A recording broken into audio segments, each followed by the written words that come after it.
What's up, fellas? Welcome back to another episode of Convos over Cold Brew with me, your host, Emma Abrahamson.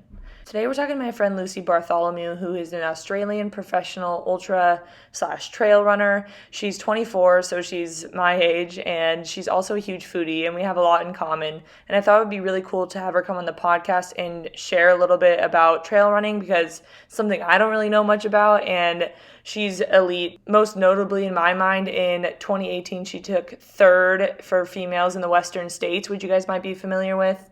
But that's enough of me talking. Let's just get straight into the episode.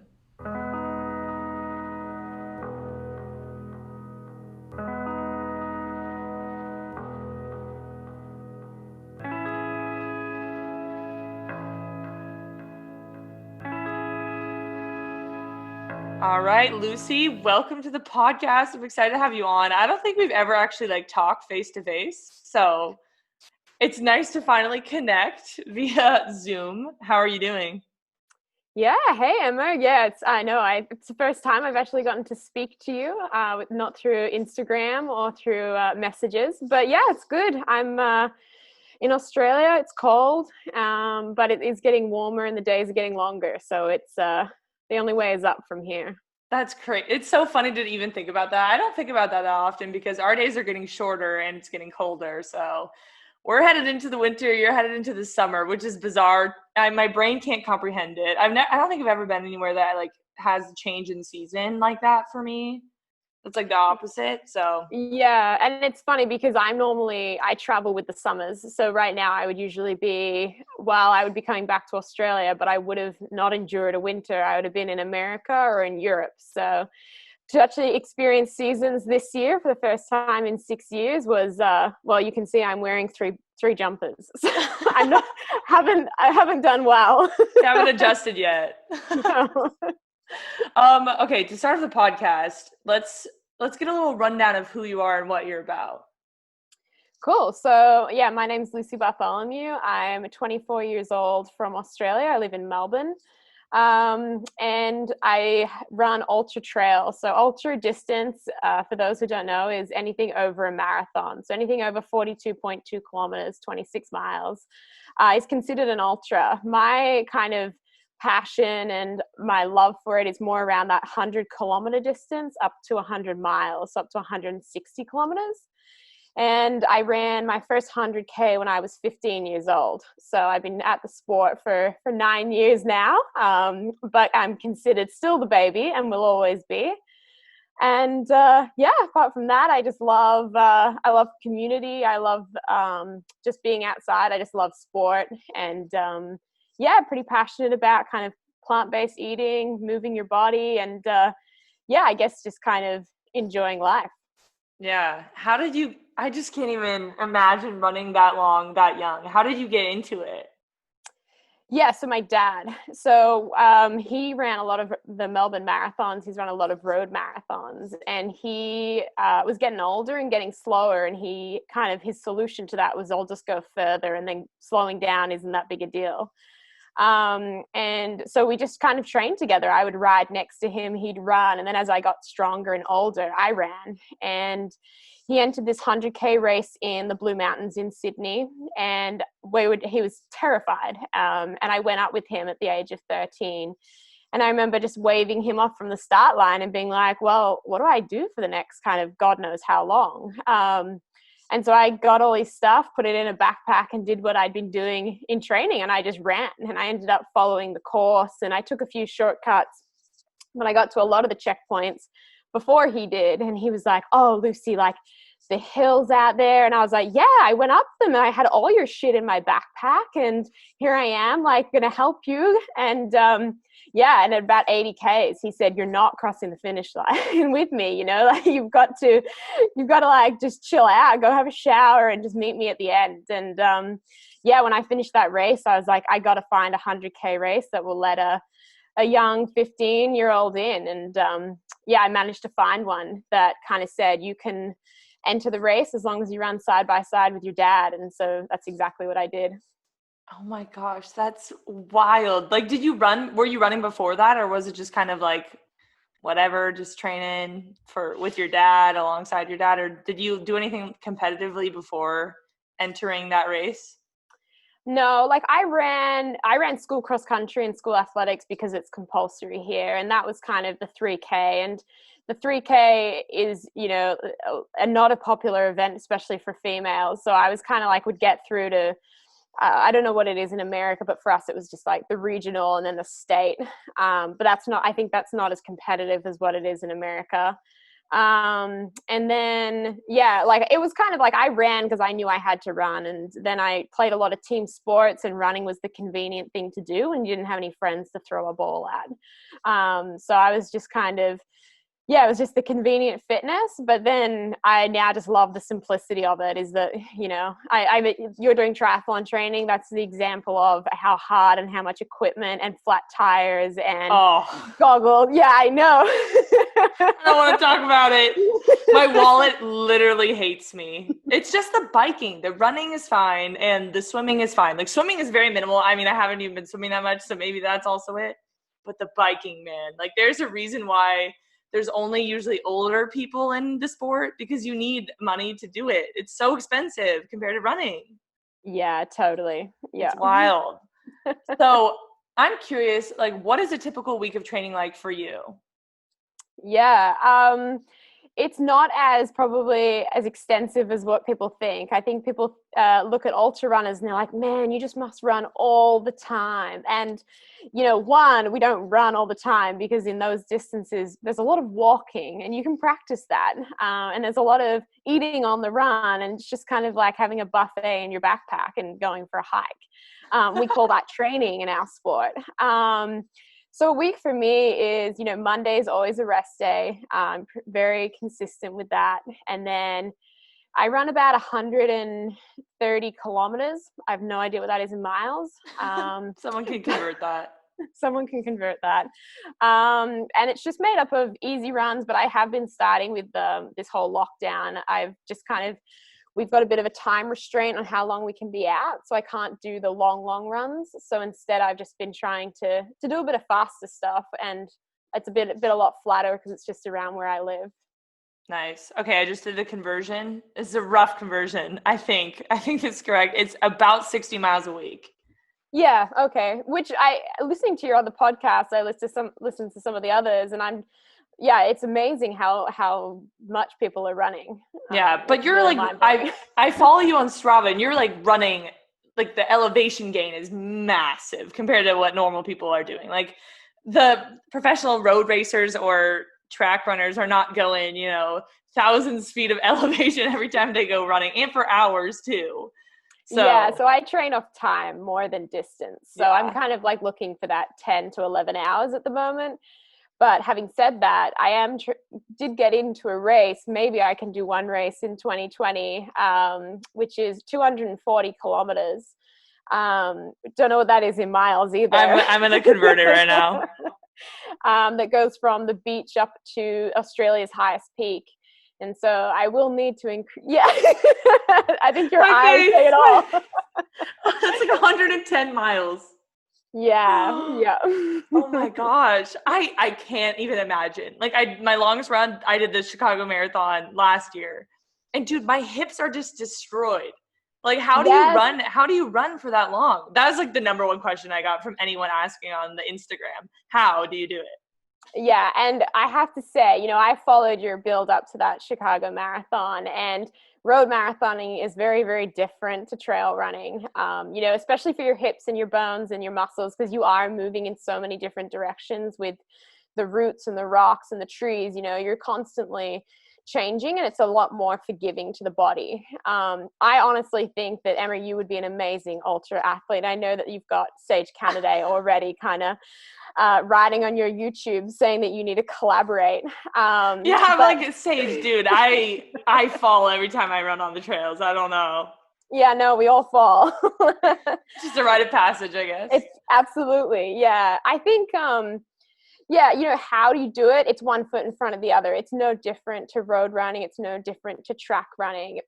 Ultra running is a mindset, and it's being comfortable in the fact that you're going to spend all day sweaty, tired, with some sore feet, and you're just going to be okay with that. You got to embrace it, and just I think if you took your watch off and we went running and walking and eating together, you'd happily spend a day because you've got that amazing mindset that you've shown through social media. And I think that's, I think that's all it takes to be an ultra runner. Yeah, I just don't think I've ever gone on a run with like an ultra runner. It's like with, I don't know, maybe I go too fast when I'm running on the trails. I just don't, I don't think I'm ever enjoying my trail running. And I always fall. Like, how often do you fall? Because I feel like maybe it's my bad knee lift. I can't tell, but I tend to always fall when I run on the trails. Well, it's super funny because you have this thing in ultra running called the ultra shuffle. And you can see it, I've developed it super young because even when I was running the 3K track at school in my last year, everyone else, the girls are in their underwear and bra and, spikes and looking super fast and thin and whatever. And I was there and I had still that ultra shuffle. And that's just like where you lift your foot, like the bare minimum to get it off the ground, swing it through, plant it. And it's just super efficient. I can do it for hundreds of kilometers, hundreds of miles. But on the track, and I have this stupid little dinosaur hand when I run. I don't know why I have this claw. And so all these girls looking super strong. And there I was, like little dinosaur in like shorts and my Solomon shoes, my trail shoes. And yeah, I was just like, wow, I really made it. I'm looking good. Yeah, in style. Yeah, in style. But the thing is, you just learn. You fall, you learn, you get back up. And I fell the other week on a run, and I was like, wow, I haven't fallen in so long, and it hurts so much to have to fall and get back up. And yeah, my knee is still recovering, but you'll get better. You just need to keep going out there. Yeah, I think, I definitely need to practice a little more. But it sounds like I already have what's it called? The ultra shuffle? Yeah, I already have it. I haven't even practiced for the ultra, and I think I've had it for years. At least since I've grown. Like, I don't think my stride length or knee lift has changed since I was like 5'2". So I just my feet, I think they get 1 inch off the ground, So if there's anything impeding that, that's where it just starts to like that's where I fall on the ground. So yeah, maybe I just need to go up on the trails and practice that a little more. But I'll probably fit right in, I'm assuming. So. We would love to have you, Emma. Yeah, I'll just trying something new yet again. I should run in the trails more though, because it is really good for the joints, I will say. Yes, yeah. And the mind. And the mind. It's nice to be out in nature. It makes all the difference. Like running in the concrete jungle is just it gets rough after a while, man. I don't know how you guys do it. I see some people's runs on Strava and they're just these blocks, like real squares. And I just, I need zigzags and I need, a little bit of climbing, a little bit of descending, and not a lot of people and no cars. Yeah. So, yeah. Yeah. Are you better at like uphill running or downhill running? Because downhill running frightens me. Yeah, no, I'm definitely not a downhill runner, especially like in comparison to a lot of the athletes in the sport. Especially when you go onto trail, they get pretty technical on the downhills, and especially in Europe, not so much in America or Australia. But yeah, I'm more of like, I'm happy to grind up a hill and just kind of be that, like, I think I can train, I'm just like diesel engine. I'll just grind all day. But yeah, I certainly don't like let loose on the downhills at all. Do you find that you're like recovering on the downhills, or is it still like challenging? No, I kind of use that as my recovery. Yeah, I'm like, well, the risk and the injury, like I'm just not, I'm not equipped enough to go hard on this, so I might as well recover so I can, when I get to something I can actually thrive on, I'll give it a little something. But at the same time, like with ultra running, you're not really like pushing and reserving energy. You're just kind of going slow and getting slower, Don't make it sound so fun. Come on. Hey, you get to eat along the way. I'm in. I'm sold. Okay, questions about that. I got so many questions about fueling while running. My first experience of fueling while exercising, I was on the bike last year when I was training for the marathon, because I was like biking a lot to build up my base. And I could not consume food and bike at the same time because I was like panting. I've never eaten anything while running until last year for the marathon, because I never really had to. My longest run was like 11 miles in college. Most of the time you don't need to fuel for that if it's like 70 minutes or whatever I was running.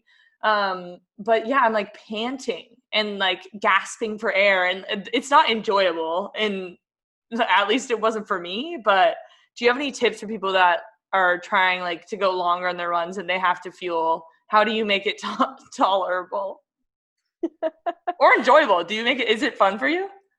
Yeah, it's great. I mean, I'm probably not the best example of it. Like I ran, I have a bit of a logo associated with me, which is the watermelon. It's a picture of a watermelon. And the reason why is because I'm pretty known to that. I kind of just, my nutrition plan falls away and I'll run 100 kilometers just off watermelon, which is not enough calories. And that's Wait, what happened. Yeah. So what? I did this 100K race in South Africa, and I got about, 10 kilometers in, and about 60-mile race. And I was about 5 miles in, and my body was just like, no, we can't do gels today. We can't do food. And so the only thing that I could eat, my stomach would take, was Coke, the drink, and obviously. And I don't know why I have to tell you this. Obviously. And watermelon. And so I would run into checkpoints, and my crew would fill my 2 water bottles up with Coke. And then I would walk out with like a piece of watermelon in each hand, a few watermelon pieces in my backpack, because I had to take that for the next, 10 miles into the next checkpoint. And all the photographers, that's all they took pictures of. And I came back to Australia, and I was on national TV, and they said, they said Lucy Bartholomew, and it didn't say who won Ultra Trail Cape Town 100K. It said Lucy Bartholomew, known for her excessive amounts of eating watermelon.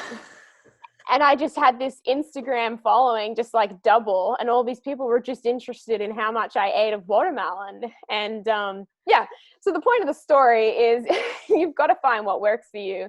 And sometimes it's as simple as watermelon. Sometimes you can take sandwiches. In America, I did a 100-mile race, and at one of the checkpoints, there is like quesadillas and pizzas and burritos, and it's like a buffet, and you walk in because you're not running. It's 100 miles, you're just kind of dawdling in.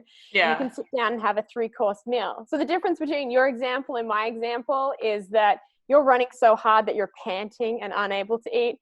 Yeah, your body's going to like shut off your stomach. We're not going that fast. So we're like, we're ordering our pizza 2 aid stations back, picking it up, and then walking off with it into the wilderness and calling it race day, That sounds honestly ideal. Like I can see the appeal of trail running now. Everyone's like, how? I'm like, why wouldn't I do this? I can eat pizza and run at the same time. That's ideal. So wait, how much watermelon did you eat? I probably ate equivalent to 3 full watermelons that day, and probably like 3 or 4 liters of Coke. Yeah, my teeth hated me. Yeah. How was your stomach okay? Like, weren't you super bloated, or did just like running and walking help de-bloat you as you ate it? Yeah, it was fine. I think it was really just, like watermelon's obviously a lot of hydration, and Coke's a lot of fluid as well. And I was sweating so much in South Africa that it was just kind of like water and energy in, water and energy out. So I was, it wasn't a great thing to do. I bonked pretty hard at the end, but it got me to the end, and that was the main thing. Yeah, I guess you just got to listen to your body then. Yeah, I think so. A little bit. Fight it a little bit, listen a little more. Fight it a little bit. Fight the urge to only eat watermelon. Have you done it since, or is that a one and done kind of situation? Well, then it became kind of my thing, and people started gifting me watermelons, everywhere I went around the world. It was kind of like, oh, you've got to try the Spanish watermelon. Oh, in Mexico, we have a yellow watermelon. And I was just like, oh, like, I'm kind of done with the watermelon thing. Like, the watermelon thing was fruit? Can I change my fruit? I don't need any more, please. Yeah, but then like I ran the 100 miles in America, Western States, which is in California in June, and it's really, really warm there.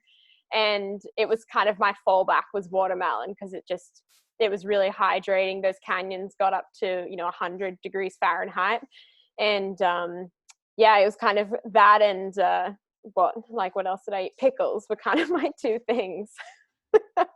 Yeah, I mean, you need the salt. I could see why you would crave pickles as part of that. Yeah, But that's like no nutrition at all. They're like 5 calories or something.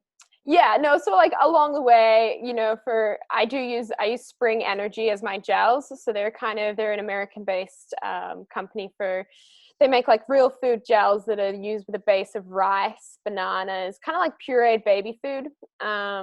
Which my stomach is like, oh cool, we eat a lot of like pureed food and fruits and stuff. Whereas other gels like made with maltodextrin and really, really syrupy, my stomach is just like, we never eat this except for race day. I don't know what to do with it. Yeah. And so I kind of learned that I'm better off, using those Spring Energy gels, but they're kind of like, there's only so much kind of baby food texture you can eat before you're like, wow, poor babies, this is not. I feel bad for the kids out there, man. As you're running 100 miles, man, those babies eating this food, yikes. Yeah, all those ones sitting down, hanging out, like, man, they got it bad. Oh, that's funny. Okay, let's get into some more listener questions because I know people, they want to pick your brain and they want to know more about ultra and trail racing, and you are an expert. I mean, I don't really know that much about the scene, so I want to hear too. To start off, what are some shoe recommendations that you have? Yeah, cool. So I'm paid to say Solomon. So I'm going to say Solomon trail shoes. I've worn them since I won my first pair when I was 15. So I've loved them for 8 years and they've worked really well on the trails. You got to find what works for you. I know that Emma, I think you've run in Hoka's before. Is that right? Yeah, I've run Hoka's before. I like them. Yeah, so they make really good trail shoes that are really like forgiving for your feet. Solomon tend to go for more of the fast and light approach, which is for me is better. I don't need a big drop in my feet, and that's really strong and really accustomed. But if you're new to the sport, the thing is in Hoka's, you're definitely going to trip on shit because they're very, very like wearing wedges, like high heels. They are. It's like running on a cloud. It's a thick sole. Thick sole. Yeah. So yeah, I think you just got to find what works for you. Every foot's different. Everyone's going to find different things. But it's really obviously very, very important that you find a good pair of shoes because, they're going to be with you every step. Yeah, that's a long way to go with uncomfortable shoes. Yeah. Do you think it's best to like go into a store and like try them out? Like, how do you think people could find good trail running shoes? Or is it just kind of trial and error? Like you try a pair and you're like, oh, got a big blister, on to the next one. Yeah, I think, going into a store is definitely, I think, helpful, but you're not going to know because of the way that trail running isn't just repetitive motion. It's not like road running where every step is kind of the same. With trail running, you do land on uneven rocks. You do kind of skid a little if you're going on a steep downhill. If you're going to run in snow, then you're going to learn to slide on the shoes. So it's pretty, it's kind of something you can't be like, oh, I'm just going to try all these shoes. I'm just going to head up the mountain and slide down the snow, and then I'll let you know if I want to buy them or not. So yeah, you take a little risk, and I think that you can definitely kind of find a lot of answers through looking at other athletes that wear them. Like the guy Sage Canaday we were talking about before, he's a Hoka athlete, and he's really, really good at talking about the shoes and what's available. And then I'm Solomon, and I'm happy to kind of tell the difference between, because there's lots and lots of options out there, and Nike is the other one that's super, super popular, the Kaigers. I know that people love those because they can kind of do road and trail, and it's not like I have to invest in a whole new pair of shoes, but I can have a hybrid that does both. Yeah, that's interesting because when people ask me for shoe recommendations, I just tell them to go to their store because I mean, I wear Nikes and I love Nikes, but like you said, every foot is different. So it's hard to give a recommendation, but it's easy to tell someone to go to the store so that the people there can like look at their running gait and analysis, and you can like do the little test run on, I don't know, the 10 feet of surface area there is, or maybe like some stores have treadmills now, but it's different for trail running because you can't, like you said, just go up a mountain and see how it feels and return them when they're all dirty and roughed up. So that's interesting. What do you take on long solo runs? Like, what do you bring with you? Yeah. Yeah, so for a long solo run, if I I always take my phone. So that's really, really important. Even if I don't have signal, I'll still just have it with me. Other things I take is food and water. And if I don't know the route, then I take excessive amounts of both of those things. If I do, then I can kind of, I know where I can pick up water and how much I'm going to need. If I'm going to the mountains, I take like a jacket, a rain jacket. I'll take a thermal. It's all very, very kind of depends where you're going, what kind of year it is, what's the season. And yeah, like in Australia, I mean, we have, every animal wants to kill you is what they say. So kind of taking, yeah, you should come visit. Yeah, that sounds inviting.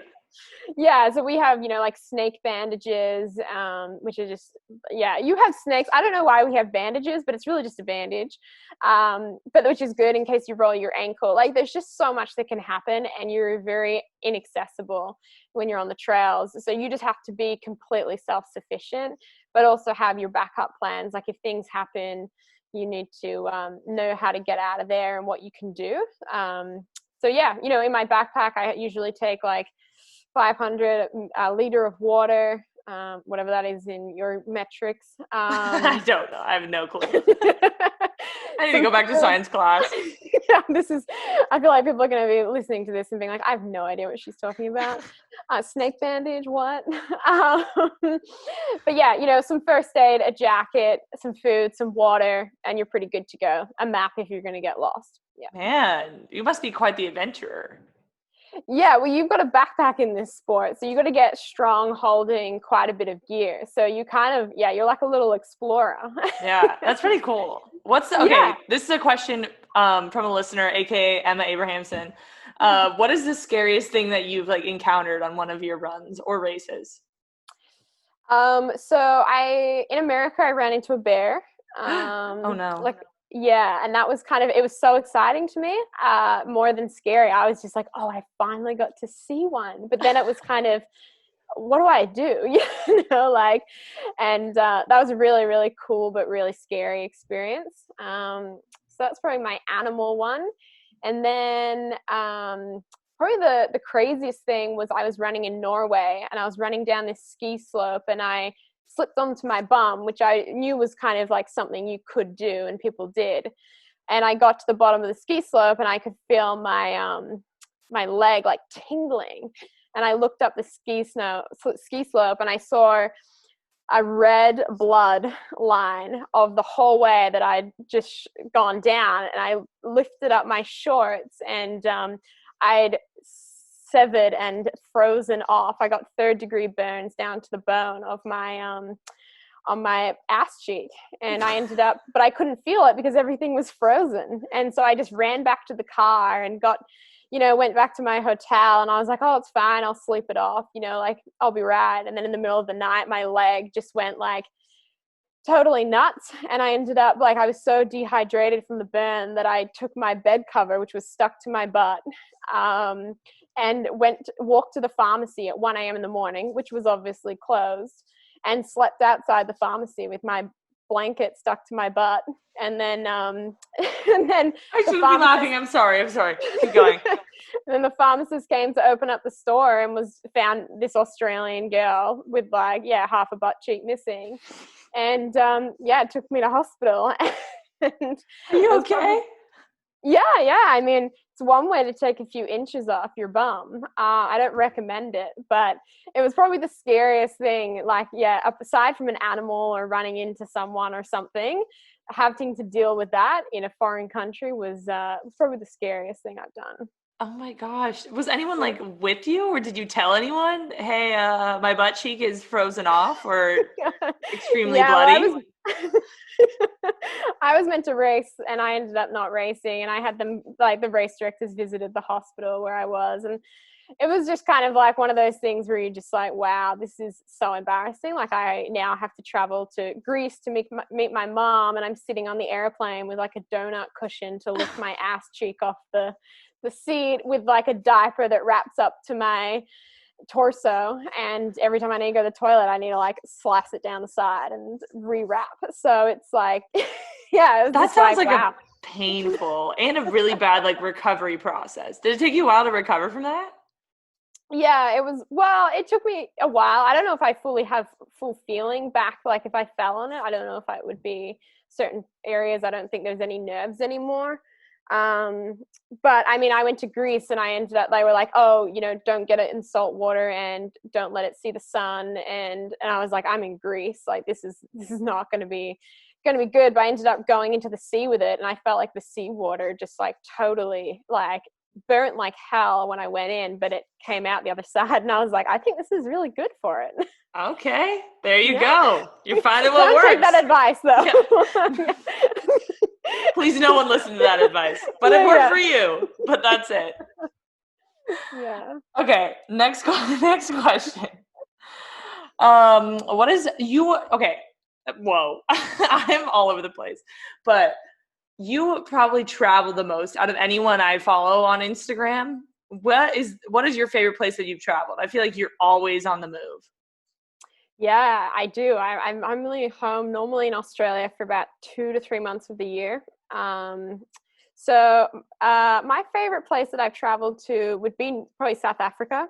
I loved Cape Town where I was, and I think that their culture and the sea, the mountains, they've got it all. Like you can run in the morning, surf in the evenings, amazing fruit, and just really, really kind people. I think it gets a bit of a bad rap, especially for females traveling there alone, but I have nothing but amazing things to say about it. Man, your Instagram inspires me. I need to be more of a traveler. I always like stay within the States just because I get nervous for like world traveling. I would probably just from what people say, but I think I need to be a little bit more independent and sort of in that sort of thing. Have you had Yeah. any scary travel experiences? Not ones that like I haven't personally put myself into that position. And that's because, when I first started, I was traveling around with not a whole lot of money and I wasn't really sponsored. I was just kind of like given some shoes, which shoes doesn't pay for accommodation. So, I'd sometimes take the bus somewhere and sleep at, a bus stop or like whatever. Yeah. Oh man. Yeah, it's a glamorous life of ultra running. But I remember I flew in. No, I took the bus into Annecy in France, which is a beautiful town, very very expensive. And I had a meeting or something the next day, but I had one night where I didn't have any accommodation. I didn't know anyone, and so I kind of just like sat at this bus stop and or this tourist info center that was closed, and this homeless guy came up.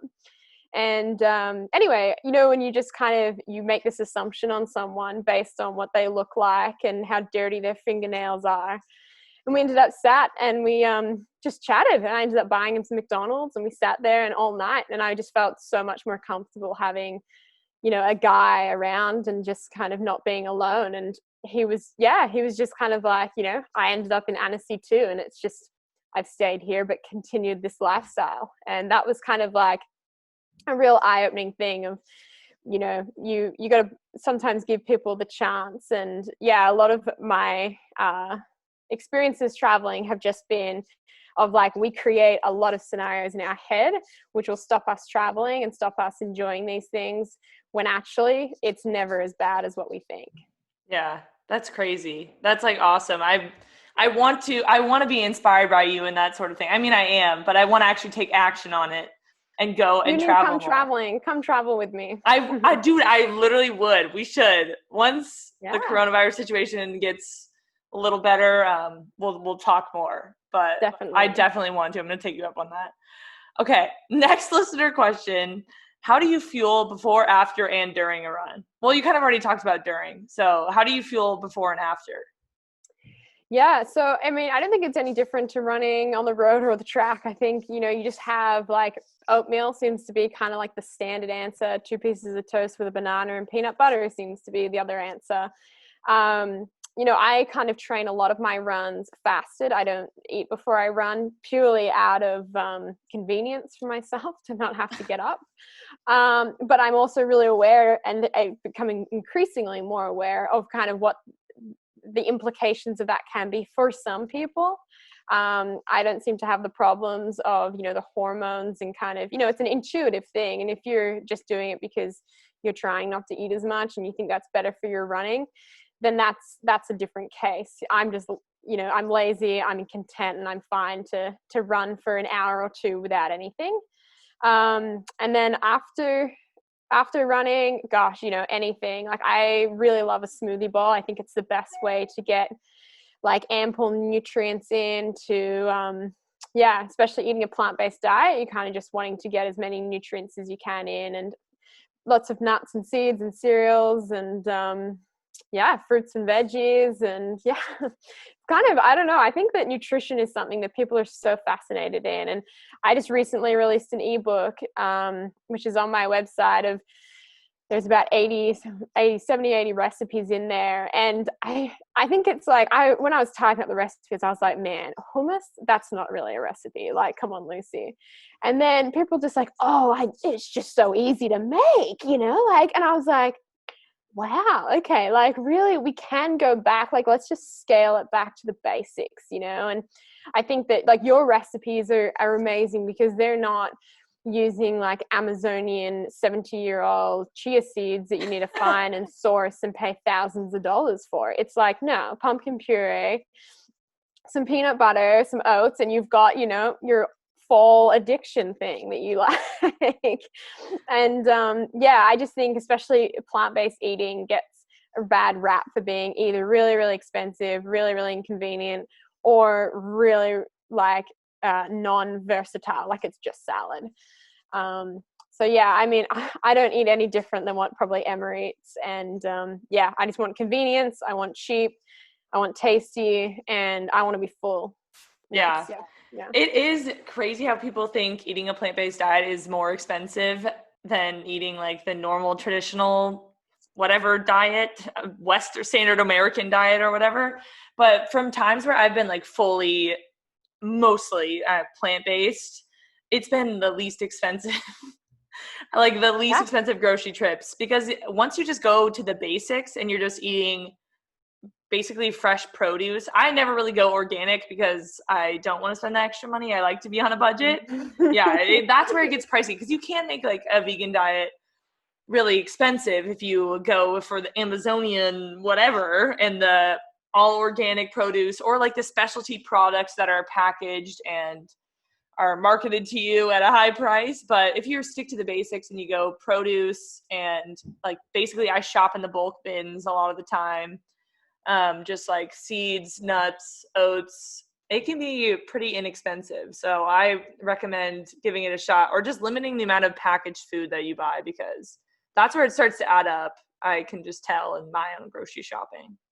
Yeah, definitely. I think, like, there's two ways to be vegan, right? And there's plant-based, and there's the rice, potatoes, cabbage, like carrots, like they're considered peasant foods, because that's what they gave like the slaves of the world. That was kind of the cheapest way to feed them, was like bags of oats or whatever.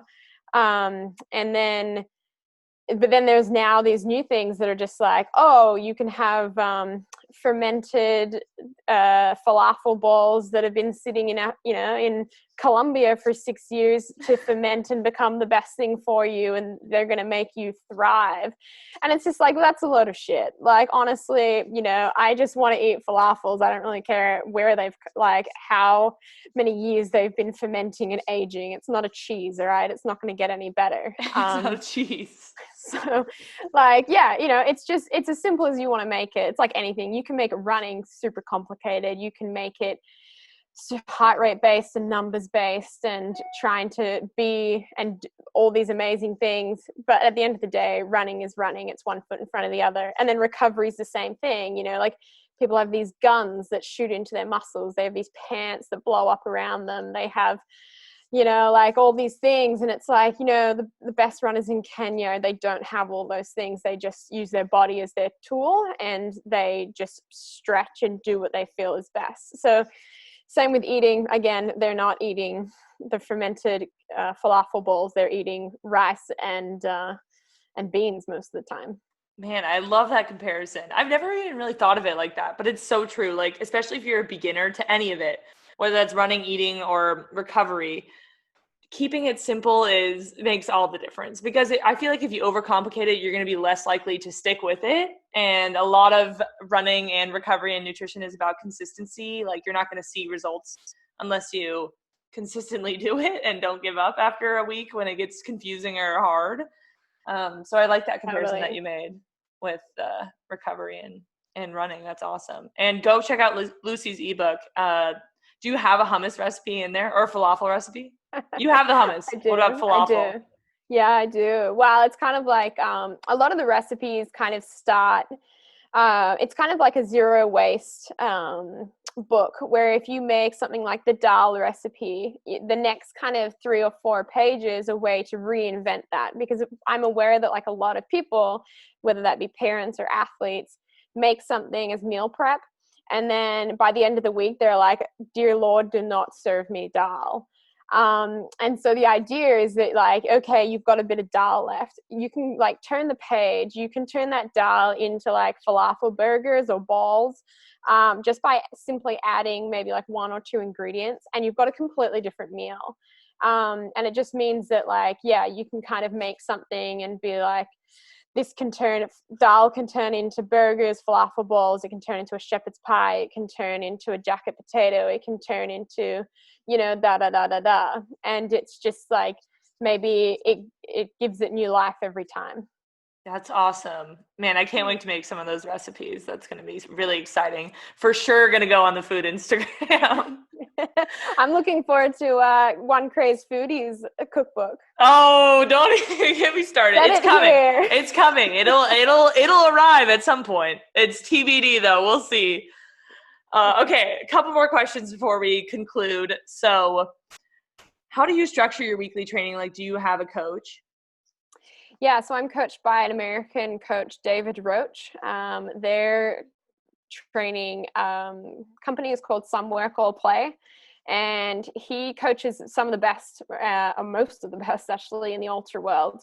And he's just someone he writes a lot for Trail Runner Mag, and he's kind of like a very holistic coach, where he thinks a lot about, yeah, you've got to run, you've got to train, but also you've got to be happy, you've got to be stoked, you've got to be consistent, and you've got to rest. That stress plus rest equals growth. And I think a lot of people miss the whole resting bit. We all want to stress our bodies, we want to run hard, we want to be fast. But, like, rest is rest. And the only way you can rest is sitting down, chilling out. Resting is not, having a hard day at work. It's not missing sleep. It's not like, he's just very kind of like, Mondays is your rest day. Don't do anything, like, don't think that, oh, okay, I'll go swim 3 kilometers in the pool. That's not a rest for you. Like, that is hard for me. It might be easy for you. But yeah, so he kind of just structures, he's just like, Monday is your rest day, Tuesday is an easy run and just kind of warming the body back up for the week. Wednesday's your workout day. Thursday's like an easy long run. Friday is just a short, easy day. It's called like a glamorized rest day. So you just run like 6 miles. And then Saturday and Sunday are kind of like long days with maybe a little workout in there. But it's all just like, you got to find what you can do consistently and like do the basics really well. And like, the basics can be just lacing up and going easy out the door and just kind of enjoying running for what it is. Yeah. What's an example of a workout that you do? Yeah. So like, last week I did, so it's a 3-mile warm up. People know what 5K is. But like, my coach writes in miles, so I convert what he says to me, and I put it into my watch in kilometers, and then I give it back to him in miles. So it's a 3-mile warm up, and then it was 3 by 10 minutes with a 4-minute recovery, and then 3 by 1 minute on, 2 minutes off, and then 3-mile cool down. So it comes to like 22, 23K. It's just over a half marathon of work. Yeah. I guess that's not that different than what road runners do, but it's just on trails. It's just completely different setting. But yeah. And then we just back up, like the next day is kind of like a 20-mile long run. It's just a 20-mile long run. To each their own, man. I don't know. You'll be joining us one day. Oh, I can't wait. I'm excited. I'm lacing up my trail shoes right now. In your first few ultras, what percentages would you think is running and what percentage is walking? Well, I mean, it depends where your ultras are. You know, if my first 100K was along the beach or along the coastline, so it was pretty flat, and we ran most of that way, and that was kind of 12 hours of just kind of jogging, and then the only time we'd walk was when we had food through the aid stations. Um, but you know, like in a race, like in France in the European Alps, you know, I did this 120-kilometer race, and it has, I don't know this in feet, but 7,000 meters of up and down, and it took 13 hours, and for that, of the 120 kilometers, I probably walked 50 kilometers, so like just under half, because the hills are so steep, they're so long, and it's just about consistency, you know, like from the get-go. You know, people walk off the start lines on some of these races because they're like, you know, there's just no need to kind of exert yourself. Let's just ease into this and then ease out of it, because yeah, we're never gasping. Well, we shouldn't be. Yeah. Are you gasping at the end? Like, do you make a final surge to that line?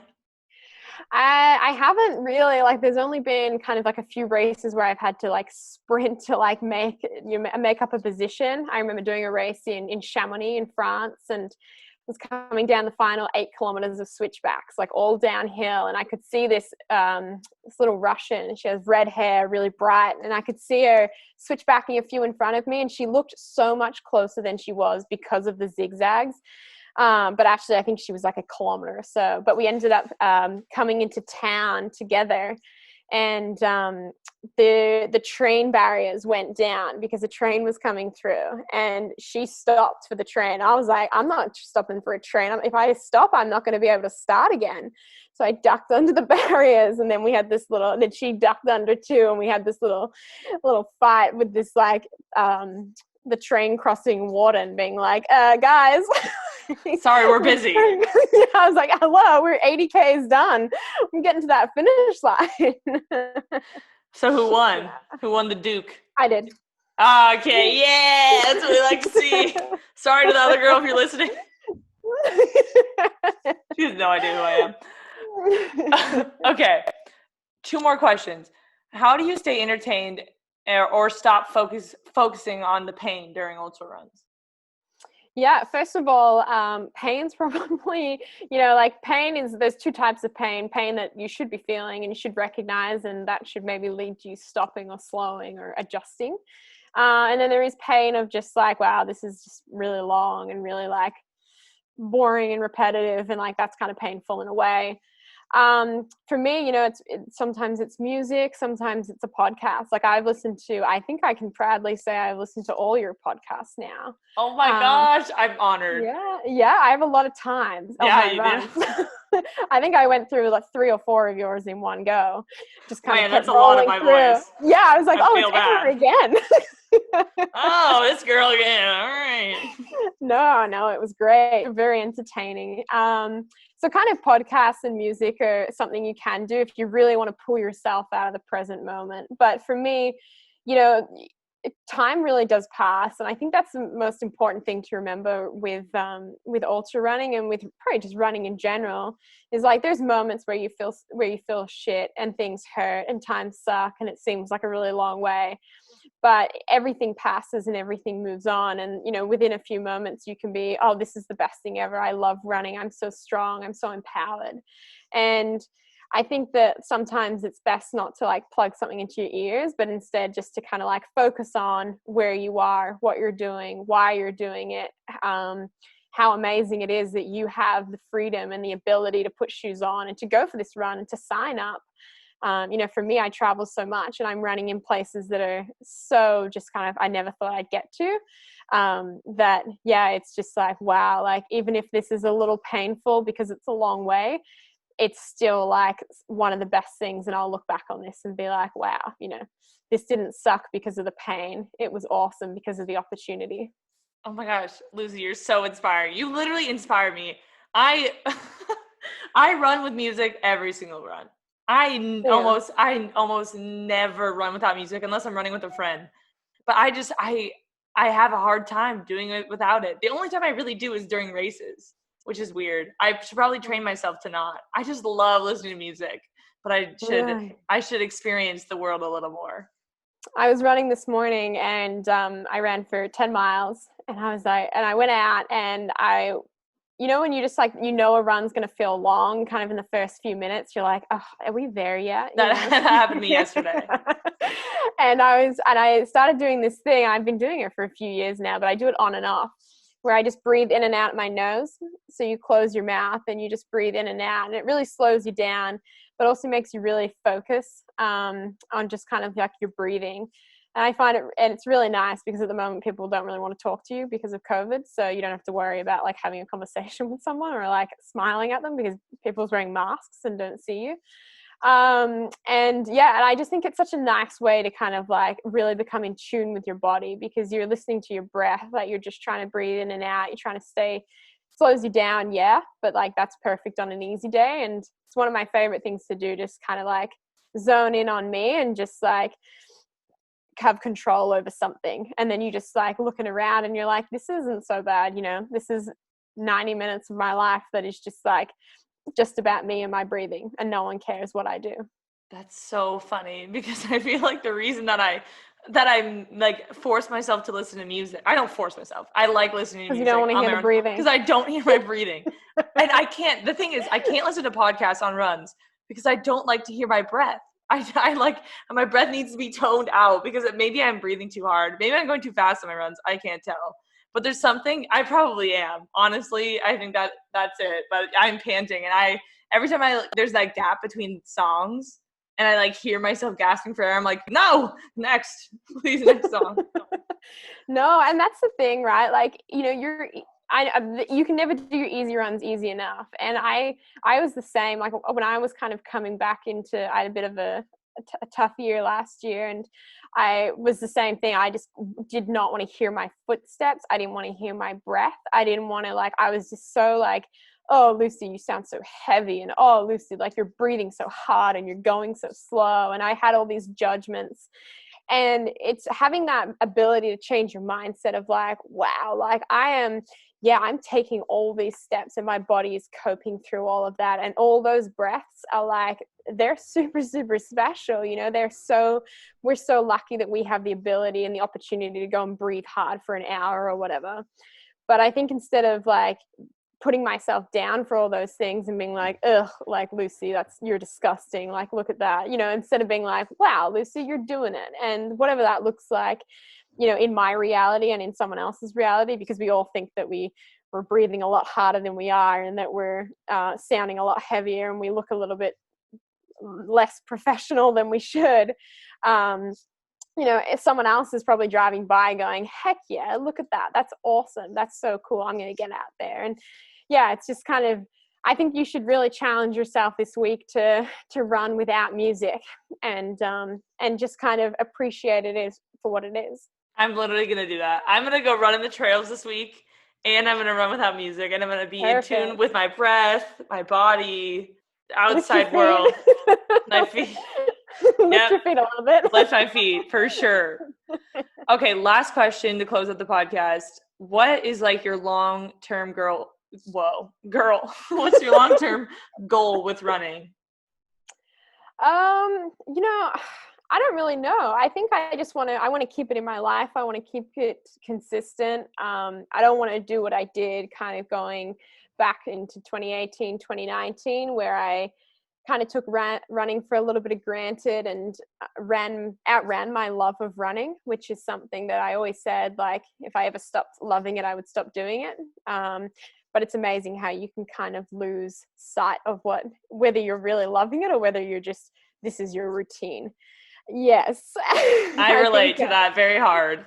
Yeah, and I think it's amazing that women are speaking, or women and men, but especially females are speaking about it because it is so common. So I think, that's probably the area that I'm super interested in is, that kind of having that self-love for it. And that's why putting out the ebook was kind of like the recipe book was just kind of like, self-love comes in forms of movement, it comes in forms of nourishment, it comes in forms of connection, and like being aware of the people you follow. Like I follow on Instagram, I think about 50 people, and it's because those 50 people are people that add to my life and they give me something. And someone like you, Emma, is, I've never met you, but I've received messages from you and I've spoken to you and we've WhatsApped. And, it's kind of like, that's what I want to give to the running world, is like, just that perspective of like, it is not everything. You are not your results. I've had great successes. I've also had really big failures. And when I had the successes, people were like, oh, have you made it? Like, how has your life changed? And I can tell you, it hasn't changed at all. Like still go home. I still struggle with self-image. I still struggle with trolls online. I still, still all these things. I'm 24 years old. Like, give me a break.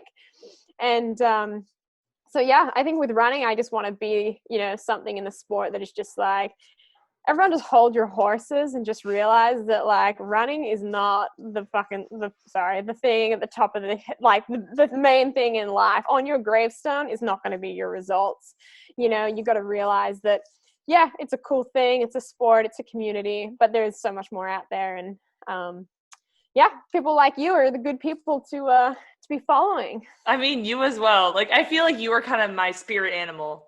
We haven't even met in person, but I feel like we share so many of the same thoughts about running. I mean, what you said is basically kind of how I want to experience the running world moving forward, is just enjoying it, taking it for what it is, not overthinking it and putting too much pressure on the results, and just spreading positivity in terms of the running and the overall running experience. So I really enjoyed chatting with you today. I'm glad that I got you to come on, and it's been very insightful for me learning more about ultra running. I'm sure a lot of people listening as well. But where can people find you? Because I'm sure they want to follow you. They want to buy your ebook filled with so many good recipes. Yeah, so I'm mainly on Instagram, Lucy_Bartholomew. And I'm not going to spell that, but you can find it. It's pretty easy. Okay, cool. And then my website is where you can buy the ebook, or it's the link in my bio on Instagram. I am on Facebook, but it's pretty much a copy and paste of what goes on Instagram, so you don't really need to see it twice. And then I'm on Strava is the other way. If you really want to see what the training looks like and how slow we do go, that's the place to find it. Yeah, you're popping on Strava. You're popular on there. Yeah, I think people are just like, why? Why do you run so much? All the good content. Yeah. Awesome. Well, thank you so much for coming on. This has been really fun. Yeah, likewise, Emma. And like I said, and what I've said to you previously is I would love to share a run with you on the trails, to get you maybe inside the ultra running world. But, I think that something like the camps, like I've put on a few camps, and I think that you would be an amazing leader at some of those camps for females especially, and just kind of merging those worlds of like, you're a track runner and I'm an ultra runner. Like, people seem to think they're separate spaces, and they're not. Yeah, let's make them one. Yeah, let's bring it together. Yeah, let's do it. A bit of walking and eating. Even better. Yeah. Awesome. Well, to close out the podcast, can we get a good old peace out, fellas? Oh, I've been waiting for this whole podcast. All right. Peace out, fellas. Thank you guys so much for listening to today's episode of Convos over Cold Brew. I had a great time with Lucy. She's literally my spirit animal. Even though we've never met in person, I feel like we have so much in common. Thank you to Charles J. for supporting the podcast. I give one of my supporters a shout out in each episode. So if you want to support, it's just through the Anchor platform. It's super easy. The link is in the show notes. Follow Convos over Cold Brew on Instagram if you want some input. Usually I ask if the listeners have any questions before I record the episode. Also, if you want to support the podcast for free, it means a lot to me when you rate and review the podcast. It helps grow it organically, and I just love to hear your feedback. Thanks so much for listening, and I'll hear from you guys in the next one. Peace out, fellas.